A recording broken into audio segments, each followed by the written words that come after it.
Hello everyone, today I will show you how to make two fillable text field same size. This is a fillable text field and see this one and this one not the same size, and I will make two of this same size.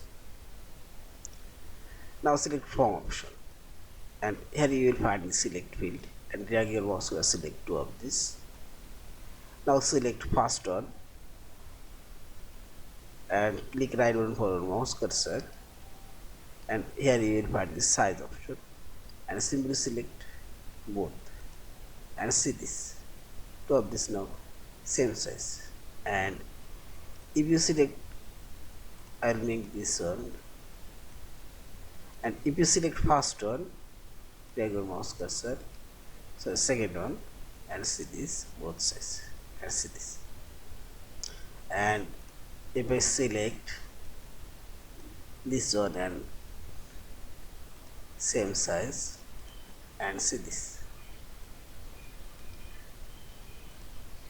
and this way you can make all of the text field same size. Yeah, and finally select this file option, save or save as your fillable text box. Thank you for watching. Subscribe, like, share and comments.